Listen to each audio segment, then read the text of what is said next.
Welcome back to another episode. Again, I have my good friend Mike Casey. This time I wanted to talk about something it's top of mind for me, and I think a lot of people that are entrepreneurs, they get it.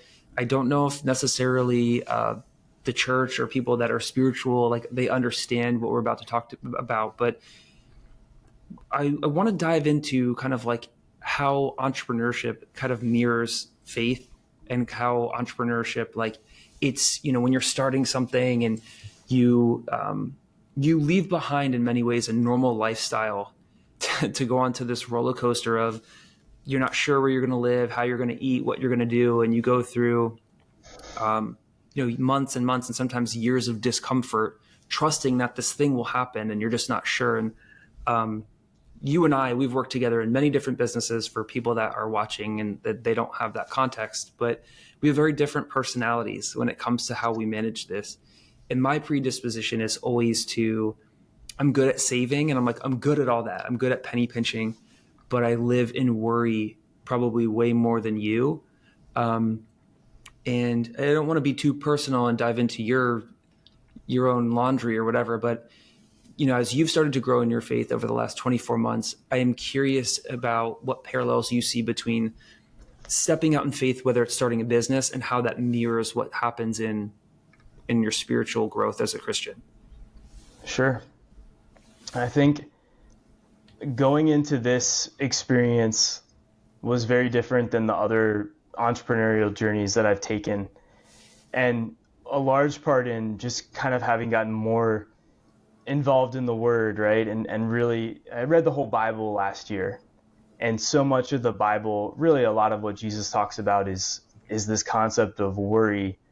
And probably going to misquote the exact chapter and verse. Maybe it's Matthew 6:27. I don't know, that's ringing a bell. Something along those lines where can a single worry add a moment more to your life? Again, I'm paraphrasing that. And that's something that I took out when I was reading one morning, and I took a piece of computer paper and a Sharpie marker, wrote it down, and pasted that on my kitchen cabinets, and something that stares at me in the face every single day, because it's so easy to lose track of that. And it's, even though it's staring at me in the face, it's easy to also lose track of that. And I can literally be sitting at that kitchen island in proximity to that and still forget that message.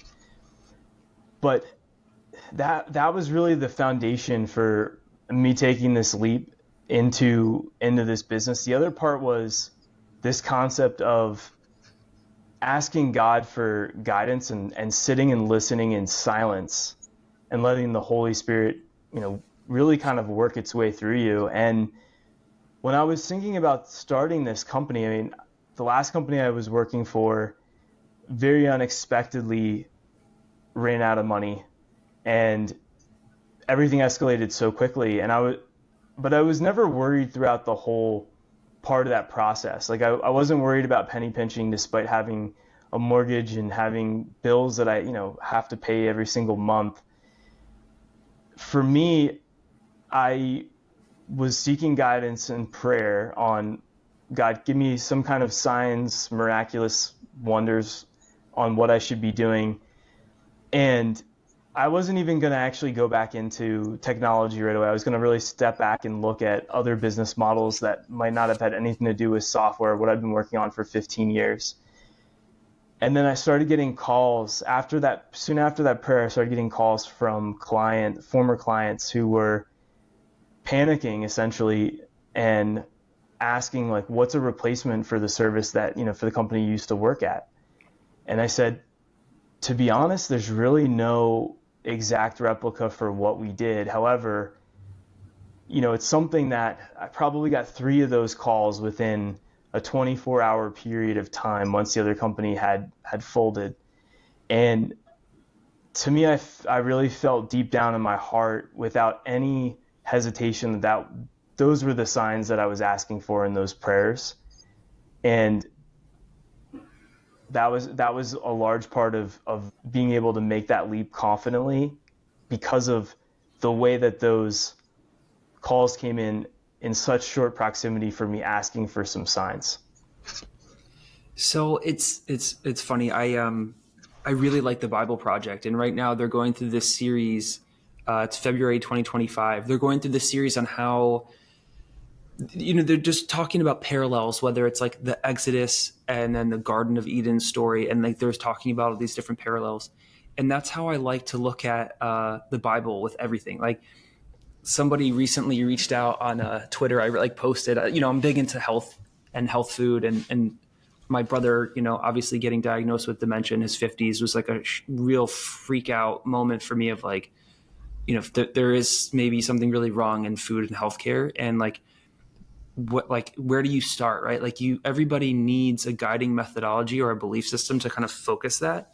And for me, I'm like, the original ingredients of a thing are generally really good. It's like I know you talked about remodeling your house and working on the house. It's like Formica didn't age well, but marble and granite and stone and those surfaces, like they're good. Like they were good 100 years, a billion years ago. They're good today. And it's like the same with when you're looking at food or these different things. So I see these parallels from scripture that I see in life. And one of them is, in entrepreneurship, it's like with faith, I think a lot of times people in the scientific community that may be atheists, they look at it and they're like, well, what's the evidence, or what's this? You don't have all this stuff to step out onto. But it's like everything requires belief.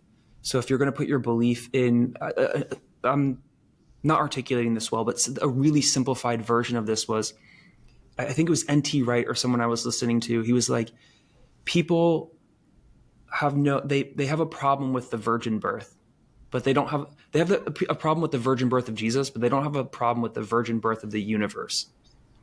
And they fail to see that both require like belief, and neither has all the answers, right? Like whether you're talking about, a lot of people, they'll look at the Bible, and people in my family that I care about deeply that don't believe, they're like, how could a good God they ask good questions, like valid questions, like how could a good God cause this person to die of cancer, or this thing to happen, or children to be abused? And it's like, there are not instant answers for that. And anyone that's telling you that any pastor that's like has all the answers for that, that raises suspicion for me. And it's the same with the science community. It's like, we have new ways of measuring and observing our environment, observing the universe, observing all the stuff that's around us. Just the ways of us observing and collecting information is constantly changing, whether it's quantum computing or quantum physics, quantum science, whatever. Like that's always changing. And so we know and understand so little of our own universe. And it's like, either methodology requires some belief, none of which has all of the answers. We're just scratching the surface on, either path. And for me personally, I don't think it's like either path. I think science is made manifest by my personal belief system. And I go back to the Bible. Like, what are the good ingredients? Like in a business and entrepreneurship perspective, it's like Jesus talks about it is, it's more blessed to give than to receive. And all these different principles. It's like, look, map that out into a business, right? Like the businesses that are calling you nonstop to send you their offer, to get your money on the thing. It's like, how do you feel about that business? And it's like, Jesus wasn't necessarily talking about how to build a entrepreneurial empire, but it's like those things, like they work, and there's a parallel and an overlap. And it's like the way that the owner's manual, if you look at the Bible that way, which I sometimes do, for how to treat other people, our relationship with one another, our relationship with God. If you look at that and you apply those things to a business, to whether you're an athlete or a business owner, whatever it is that you're in, I do think that the likelihood of success and fulfillment are way higher. But specifically, it's funny that you talk about worry, because I look at you and I'm like, I don't think that you worry. Like for me, people know. Like they can tell, like maybe it's the gray hair, maybe it's glasses, whatever. But it's like people can tell, they can read it on my face that like something's stressing me out or bothering me. And I've gotten a lot better about it. But I think it's going back to business and the parallels between business and faith. I think the problem with it is when, we're in the infancy stage of this business of InstaHere. And compared to like how you and I would like it to be, right? I dream that one day this will be a massive company and employ thousands of people and provide for their families and serve clients at like the highest level. Like that's my dream. When I have worry that my cold email outreach isn't working or some approach isn't working, I've diverted my eyes from like of that future goal to like, now I'm starting to look at, is that really possible? Do I have hope for that? And it's the same, I think, in the spiritual sense, where it's like, I think that skepticism is good. I think that not having blind faith is a good thing. I don't think we're called to just like go and do things that don't make sense for no rhyme or reason. However, I think the problem is when we make a decision, and decision comes from the Latin word day, it's like of or from, to cut, like it means to cut off, to cut yourself off from any other possibility, right? So once you've made a decision, then you go back on that, of like, you're averting your eyes away from that goal. You're averting your eyes away from, in the Christian sense of like, God's going to provide, he's going to figure it out, he's going to have a way. And it's us trying to take back control when we never really had control to begin with. And so I don't know, I see some of these parallels. I'm curious to see, at your point and where you are in your faith and starting this business, and what the level of stress that you've had and the wins that you've had to this point, and how those wins, it's funny, the goalpost keeps moving, right? It's like you sign your first client, you get thousands and thousands of people coming on the platform, and somehow you dreamed about that 6 months ago, and now it's not enough. And I'm not speaking for you. I mean, just for me, and any company that you and I've worked at, it's like you always aspire to be more. It's a human trait, right? And I think it's what makes us great, is that we're never content with progress. Is like we're always striving for more. And I think there's pros to that and there's cons to it. But I'm curious to see what parallels that you've seen between, entrepreneurship and faith to this point, or entrepreneurship and specifically Judeo-Christian values to this point.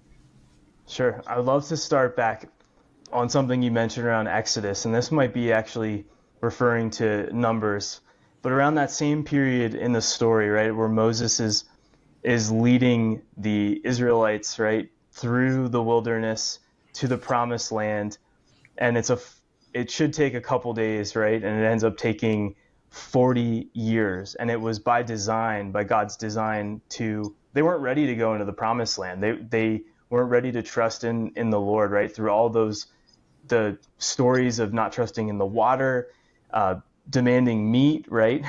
Not being happy with the manna that was given to them.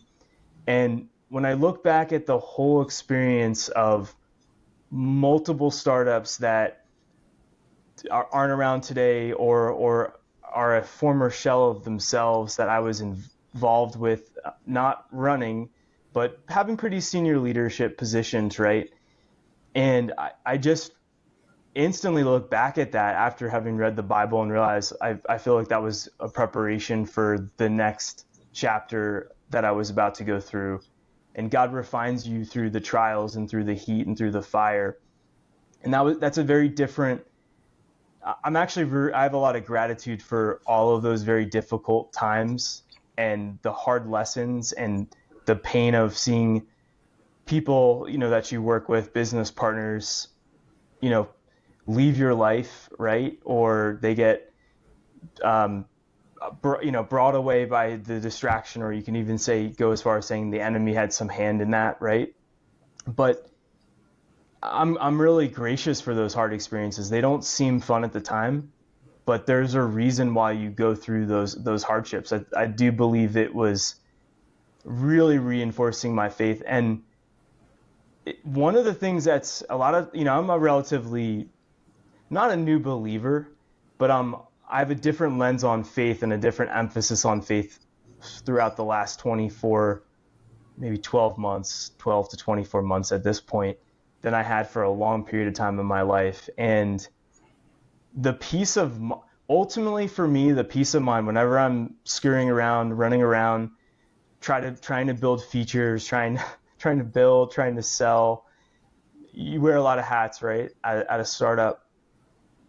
And then I pause and sometimes I step back, and the biggest joy that I have is like, at the end of the day, at the end of all of this, if it doesn't work out, none of it really matters, because we've already been saved. Like, we've already been saved, right? We believe in Jesus. We've already been saved. We've already been given the biggest gift that no compensation, no startup exit's ever going to give, and that's the gift of eternal life, right? And so when you look at it through that lens, you step up out of the forest and look at it, it's hard for me not to feel this immediate relief of whatever I'm going through, especially if it's a day where things are stacking up. And that's something that it's really hard to do, because sometimes it's easy to let a couple of days go by before you have that moment where it just gets there's so much on your plate that there's nothing else to turn to but God and but prayer. That's another thing too, is rather than just letting me sit and stew on those thoughts or the confusion or the difficulties, is just taking a time out and just going in silence and praying and trying to listen. And the answers from God, for me, they don't come right away. And so you're taught patience as well. Sometimes it takes weeks for me to get that like aha moment. But so much of the last couple of months, I mean, even purchasing the house that I'm currently now in, the deal was basically going to die on closing day, like 2 hours before I'm supposed to close on this house. I get a call from the mortgage originator, and I've bought 5 houses, right? So I've been through this experience before. They usually like check your employment. I was working a W-2 job at the time, and then they called, and I guess they said, hey, we actually see that you own 40% of this company, so therefore we consider you self-employed, and we're not going to be able to approve the mortgage. This was like 2 or 3 hours before closing, and like it all could have unraveled there. And I remember going down to so much of my house had already been packed up, right? It's the day that you're planning on getting the keys. And I go to do a workout in the gym at my old townhouse that I was renting. And I just remember praying to God. It was like, if this house is meant to be, you'll give me an answer for how to refute the system and the situation that I'm in. And if it's not meant to be, I was okay with that. Like if it fell through, I was like, there's a reason for why that is now coming up. And, an idea did come to mind that I was able to send back to the mortgage originators, and it was a very quick response from God. It wasn't one of those ones that takes a couple of weeks to kind of get that aha moment, and the deal went through. But for me, I just have this appreciation, this gratitude that everything that happens is helping me out, and it's for my good, even if it doesn't seem like it at the time. There's so many things in that. One of the things I wanted to mention in this call before we even did this video that I forgot about was I think a lot of people get it confused that faith is not the absence of doubt. It's being pursuant to that future state, consistently having hope despite doubt. And you were talking about Exodus and this whole thing, and Exodus is so interesting. And Myron Golden specifically, I think about a lot of things that he said. There's a lot of things that he said that I don't necessarily agree with, and there's a lot of things that he said that have changed my life in profound ways. One of them is, specifically talking about that 11-day journey or whatever it was supposed to be, ending up as 40 years. It's like, let me go to Craig Rochelle real quick.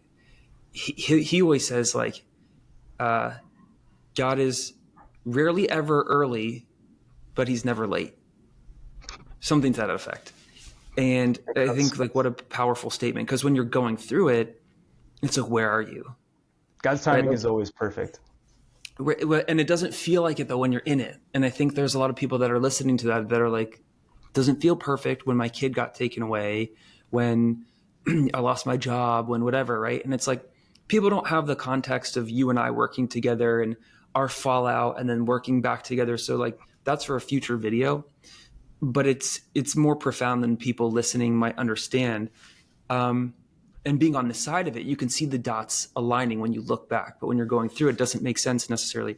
One of the things Myron said that's really stuck with me was and I'm going to butcher this, but the place that he has prepared for you will be way ready in advance, way before you're ever there. It's being prepared for you before you're ever there. So sometimes we're going through the season and the promised land is like being prepared, and it's taking 40 years because we're not ready, but it is ready. And I think there's something in that that's like a level of peace as well, because it's like there's this higher level concept of like, if he has something planned for you, no one can keep it from you. And if something is not meant for you, no one can get it to you. And maybe that I'll end up changing my mind on that. But the last couple of years, I really sat with that. And there's like this level of, and you look at people's success. I mean, certainly there are people with I'll just say it plain English, like way dumber startup ideas, way dumber business ideas that have done really well for a season or for many seasons.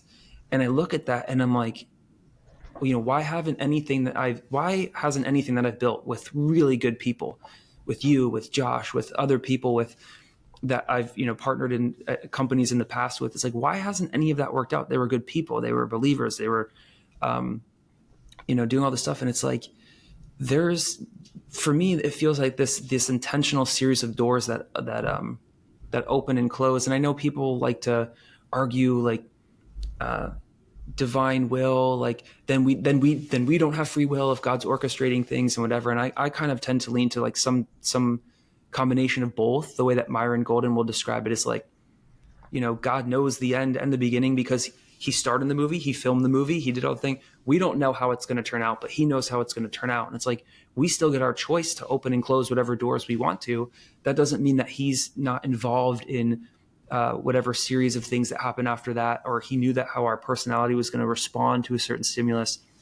So I don't think, for some people, those are mutually exclusive, us having free will and God having some hand in what is going on here. But yeah, I love the idea of, another, going back to Exodus, another piece of faith too. I don't know if a lot of people really realize, like, when Moses is like leading them away and before the Red Sea splits, right? It's like, I'm pretty sure they get to the shorefront that night, the waterfront, and then the enemy is up. The Egyptians are up above them, closing in on them above on a mountain. And it's like, the people are down here. They're like, WTF, like, we had good food. We had all this stuff. We're cornered here. Where are we going? Like, there's no way to get through this. And then the people are above, and it's like, I think we look back at Abram, Moses, all these people, we think, oh, like what heroes or whatever, but they were just like us. They were just as messed up as we are, if not more sometimes. And they have their doubts. I mean, you read those stories and they talk about their own doubts, right? Moses is saying, I can't do this. Like, these people are complaining. Why did you put me in this? Like, get me out of this situation, right? It sounded difficult. But Moses was the handpicked person to go through that, right? And there's a reason why Moses got them all the way to the end, but he didn't go into the promised land. It was someone else's time, right, to pick it up from there. And that even is by design. It's just, yeah, I think one of the most interesting things to think about, but again, it all comes back down to the Bible, right? If you read the Bible and you really think about it as like almost like the pure source for all personal development that exists out there. That I would love to actually segue into that, because that really came into reality for me, because I had invested a lot of time last year doing a lot of personal, development, things like that, trying to become a better leader, trying to become just a better man, a better person. But once you read the whole Bible, you start to realize that all of the lessons that are in these personal development books around visualization, for example, right? Think and Grow Rich, or The Power of the Subconscious Mind by, I'm forgetting the author right now. I think his last name is Murphy. It doesn't really matter. But all of the pure lesson in there is like, ask, and if you believe, and you shall receive, right? And that's out of Mark, the book of Mark, and it's so relevant, but it all comes back down again to prayer and having the faith and the belief that in God to do what's best for your life.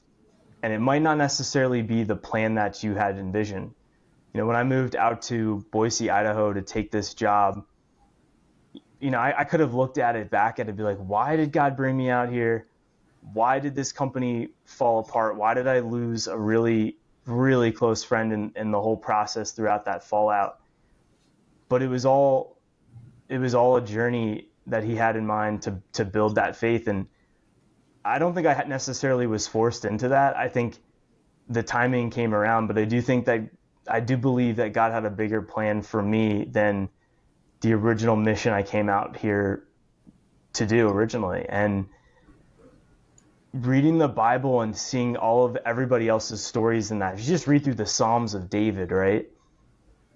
Even the greats, like the guy that's able to defeat Goliath, he's talking about his own struggles and his own anguish of that he always believes in God, but he's like yelling to God essentially saying, help me out here, right? Like, hear my pleas for help.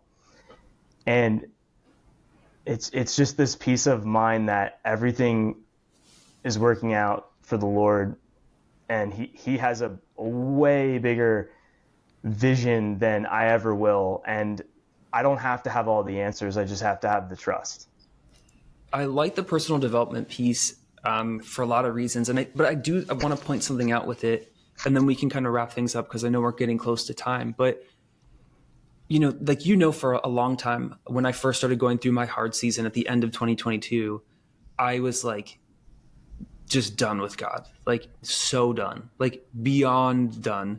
And I started journeying into Tony Robbins and spirituality and even some parts of Buddhism and like meditating and whatever. And then that brought me to like Joe Dispenza and this whole thing. And there's a lot in what he does that is so interesting to me in terms of like healing the body and I think everyone across culture and society like realizes we can make ourselves sick with our minds. Like physically we can have a cold or we can bring on disease by literally just watching the news every day. Right. And everyone understands that. But I think less understood was what he pointed out, that we could actually heal ourselves with our mind. Where the distinction started to come for me was like, number one, I saw this convergence of like Tony Robbins started talking about God. All these people started talking about, I'm like, okay. And then I found Myron, and that like really started to change things for me. But the biggest issue that I see, again, as a parallel, is like when people try to put themselves in the position of God.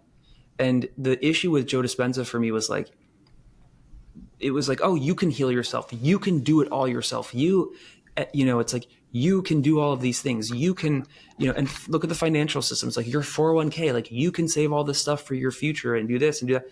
You're not guaranteed a future though. There's no attribution. There's no attribution in that, or no recognition of, or kind of gratitude for God's role in that. In that particular meditation that you're talking about, right? It seems like it's just all on you. And the problem that I have with that is it doesn't solve the peace of mind part that you're inevitably going to run into when you don't have the answers. Like, who are you going to turn to? And it's a valid question. And it's the real core of it is whenever we put ourselves in a position of control, like that is a farce. And we don't want to be in that position anyway, because the reality is we're not. Like, we don't have control. You and I are both going to go to the gym today. That requires a drive. I did leg day yesterday, so I'm not sure I'm going to go today, but well, I am. And you're going to do whatever you're going to do today. And it's like, there's a lot of getting in your car and trusting other drivers, especially in the Northeast, requires faith. Like, and I don't know that I'll be able to get back in one piece. We assume, but to put ourselves in that position of control, whether it's like certainty of your financial future, certainty of a business, it's this really weird balance between knowing that I don't know, having this like humility, and having faith that a desirable outcome is possible. And it's like faith is the bridge that kind of gaps that. But then you can go too far and be like, I'm thinking of the guy that started WeWork. I probably shouldn't. That's not very kind. But where it's like, I can do everything. Like I'm invincible. I'm untouchable. Like I can do anything and everything. Everything that I've done is all by my own hand and blah, blah, blah. And I mean, there are certainly people that have accomplished a lot of things and don't necessarily believe. And Sure. the And Old Testament has, the Bible talks about that. I mean, Jesus talks about he talks about people that have, or maybe it's not. I mean, I'm sure Jesus talks about it, but because I'm thinking about the Bible app and I was like, I'm pretty sure this is the red text, which means that it would be coming from Jesus. I think it's the book of Luke, where he's talking about the people that are laughing and have the money and have the power and have the land, right, in this world. They're not going to be laughing, in the next phase, right? Post their time on this earth. Poor and people that are believers are going to be given everything that they need, and they're going to be generously, have all their needs taken care of. So that's changed my lens on looking at people and having any resentment. Like, I'm not jealous of people that are billionaires and whatever that don't have any belief. I mean, I think it's really cool billionaires that are believers, and they're trying to use that. They're trying to basically spread a good word, right? To try to help uplift other human beings around them, which I think for my faith, I truly believe it really comes. If you really look at Jesus's words, it's really hard to, for me at least, to see him as not being a very productive human being towards making this a more peaceful planet. But the Bible talks about all of that, and that's where if you really dive into the Word, it just helps you have that peace of mind, and you don't have resentment. Like, you're happy for people that are successful. You should be happy for people that are your enemies. Like, it makes you feel the concept of forgiveness, even, right? Like, even if someone does you wrong, being able to forgive them, not only forgive, but also go out and say a blessing for them.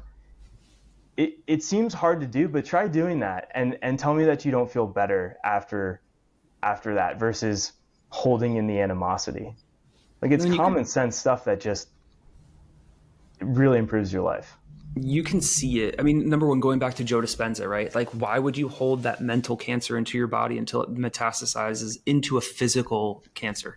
Like, makes no sense. Like, and that's science. Like, the guy's not a believer to my knowledge and whatever. It's like, there is science to back up that evidence. The other side of it is like, I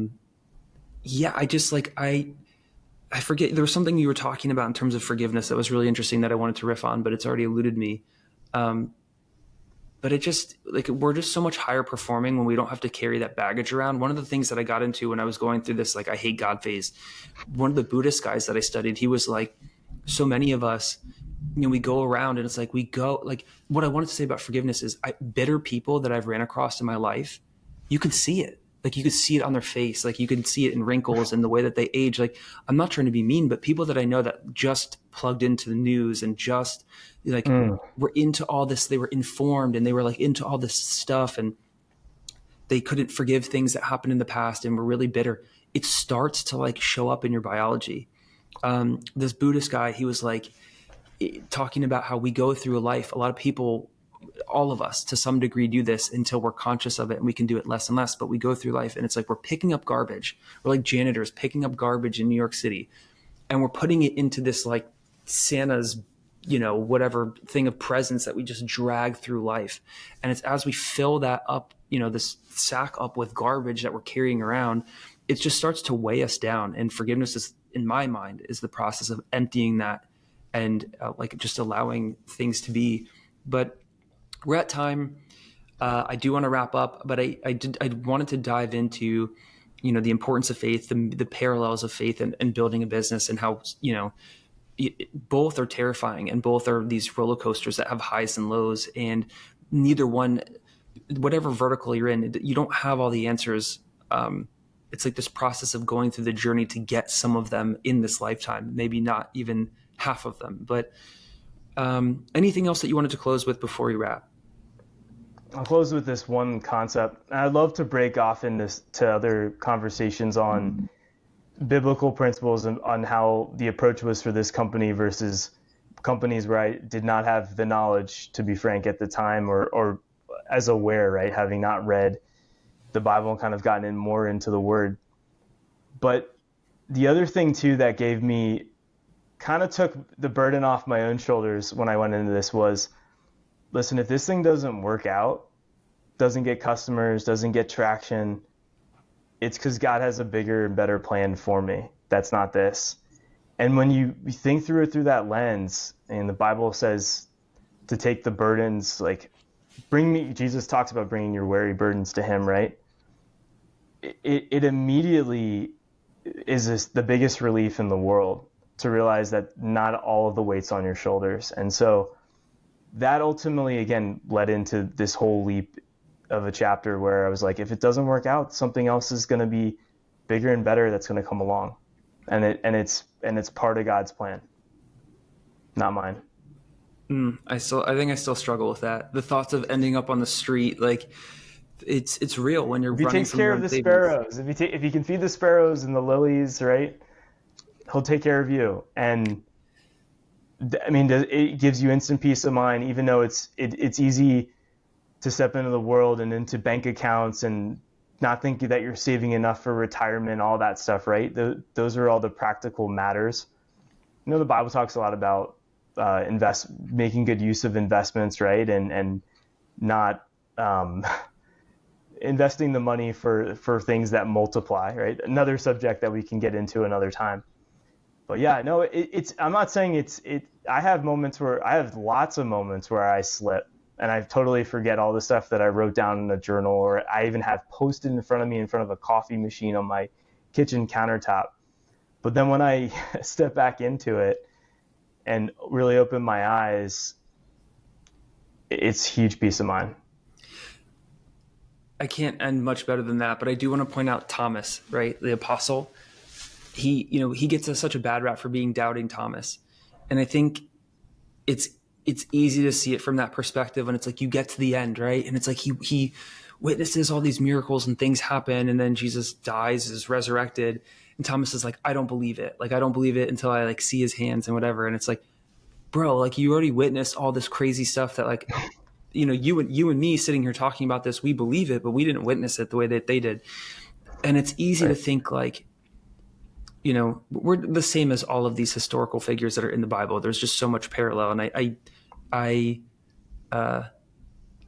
give them a lot of grace because it's like, I want that same thing extended to me. It's like, I'll literally have a prayer answered. And then in 5 minutes later, I'm like, I'm going to be on the streets. And it's like, but like some massive amount of money comes in or some customer comes in. Like, it's just so delusional when I step back and I look at it, like how silly. Yeah. Really, we're no different. I'm no different than the way that Thomas or any of these guys like approached it.